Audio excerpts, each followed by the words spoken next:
अच्छा अली आसिफ साहब, आपकी एक ऑब्जर्वेशन है, मैं उसको आपकी कोटेशन के तौर पे लेता हूँ। आपने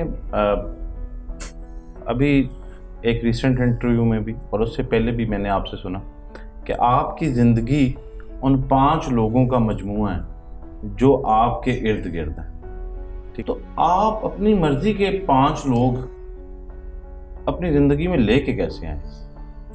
अच्छा यासर भाई, एक तो चीज़ जहन में रखें, अक्सर लोगों का बड़ा गिला कि यार मेरे आगे पीछे बड़े नेगेटिव बंदे ने। हाँ, मेरा मानना कि जैसे आप हैं वैसे आपकी ज़िंदगी में लोग होंगे। खुद अपने आप को कोई भी एनालाइज नहीं करता। अगर आपकी लाइफ में नेगेटिव लोग हैं, कहीं ना कहीं पे आप भी नेगेटिव हैं।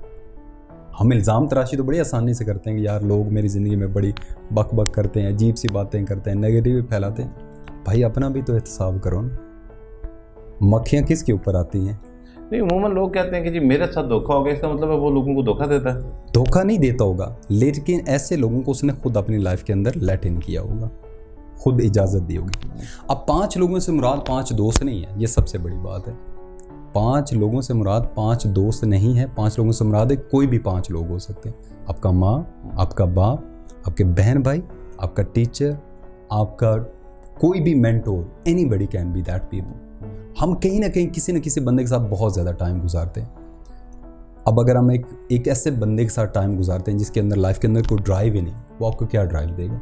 लेकिन ये तो गिवन रिलेशन है ना सर। जी, मेरी गुजारिश ये है कि मैं पूछना चाह रहा हूँ कि बाय चॉइस जो रिलेशन आप चूज़ कर रहे हैं, उनको चूज़ करने का कोई फॉर्मूला है? बिल्कुल है। अब मैं बताता हूँ, मेरी अगर लाइफ में एक डिज़ायर है ना कि मैं सेल्स के अंदर बहुत सक्सेसफुल हो जाऊँ, तो मुझे अपनी इंडस्ट्री के अंदर टॉप का वो बंदा चाहिए कि जिसके अंदर सेल्स की बहुत अच्छी क्वालिटीज़ हों।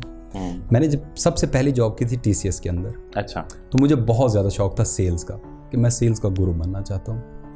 तो तब मैं काउंटर के ऊपर वो जो रसीदें नहीं काटते वो जॉब किया करता था। तो ऊपर वाले रूम में मोहम्मद अहमद साहब थे, मैं आज भी उनका एहसान मानूं, बहुत अच्छे मेरे मेंटोर आज भी हैं। तो मैं अक्सर जब काम ख़त्म करता उनके पास बैठ जाता था। मुझे उनसे वाइब्स मिलती थी, क्योंकि लोगों से आपको वाइब्स मिलती हैं, एनर्जी मिलती है, आपको पता चलता है, कनेक्शन डेवलप होता है। तो मुझे वाइब्स आती थी कि यार ये बंदा मुझे सिखा सकता है। तो मैं बैठना, तो उन्होंने कहना कि पुत्र की लेना, सर कुछ सिखा ही दे।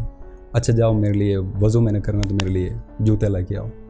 कभी कहना मेरे लिए खाना लेके आओ, कभी कहना मेरी गाड़ी साफ़ कर दो। अच्छा, उन्होंने कभी सीधा मुझे नहीं सिखाया। टेस्ट करते हैं, जो सिखाने वाला वो भी टेस्ट करेगा आपको। हाँ, कि आप काबिल हैं या क्या में उसका टाइम ही ज़ाया करना, अनडिजर्विंग को नहीं। अनडिजर्विंग। तो एक लेवल के बाद उनको पता लगा कि यार ये बंदा छड़ने वाला नहीं है, मुझे इसको सिखाना पड़ेगा। एक टाइम था इस सीट पे बैठते थे, मैं उनकी सीट पे बैठता था। जबरदस्त। ठीक है, तो अगर आपने लाइफ में कुछ बनना है ना, ऐसे लोग आपके पास नहीं आएंगे, आपको ढूंढना पड़ेगा, धक्के खाना पड़ेंगे। जो बॉटम लाइन आती है वो धक्के आते हैं, प्राइस होती है। हम ऐसे लोगों को नहीं ढूंढते, हम ढूंढने की कोशिश भी नहीं करते। लोग आपकी लाइफ में जो आपको पुश करें, जो एक बंदा खुद ही ड्रिवन नहीं, वो आपको कैसे ड्राइव करेगा?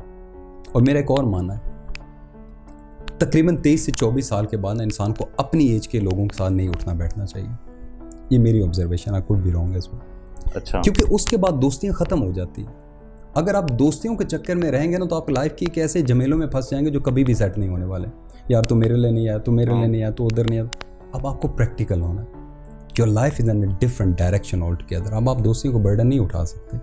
हफ्ते बाद मिलना, 2 हफ्ते बाद मिलना, महीने बाद मिलना, इट मेक सेंस। हर रात अब आप थड़ों पे नहीं बैठ सकते। अब आपको उन लोगों को तलाश करना जो आप आगे बनना चाहते हैं, उसके बनने में आपकी हेल्प करें। आपकी हम उम्र अब आपको वो चीज़ें नहीं सिखा सकते। So you have to go out and find those people, फिर उनकी सेवा भी करें। अच्छा, फिर इसको सर क्लोज करते हैं और लास्ट में ये बता दें एक और टिप कि ये जो कंसर्न है स्टूडेंट्स का, स्पेशली कहते हैं कि हम कोशिश करते हैं and we are ready to pay the price, लेकिन लोग सिखाते ही नहीं हैं। हम उनके पास चले जाएं और वो हमें यूज़ करते हैं, और फिर हम मतलब इंटर्नशिप के भी करके देख लिए हैं, मिलते भी रहते हैं। तो ऐसे लोग फिर क्या करें?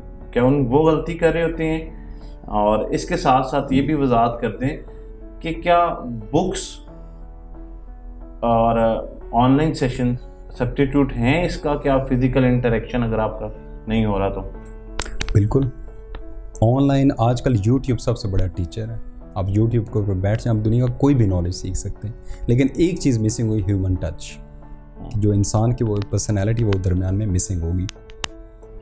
कितने आपको नहीं सिखाएंगे, एक नहीं सिखाएगा, दूसरा सिखाएगा, दूसरा नहीं सिखाएगा, तीसरा सिखाएगा। अगर 3 ने आपको नहीं सिखाया तो फिर प्रॉब्लम आपके अंदर।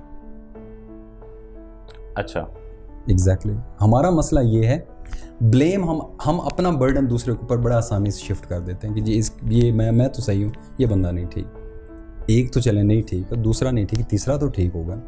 अगर आप सारे बंदों को काउंट करके कह रहे हैं कि जी मैं तो बहुत ईमानदार हूँ, क्योंकि देखिए आपको कोई भी नहीं सिखाएगा। लाइकवाइज आप कंपनीज के अंदर ज्वाइन करते हैं ना, आपको कोई भी तरक्की नहीं देगा, आपकी हमेशा प्रमोशंस को रोका जाएगा। ऑफिस पॉलिटिक्स इस लेवल की होती है।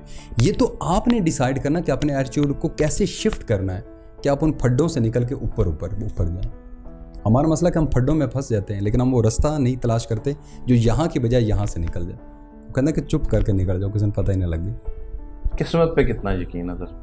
बहुत ज़्यादा। मैं कहता हूँ किस्मत से भी ज़्यादा इंसान को नसीब में मांगना चाहिए।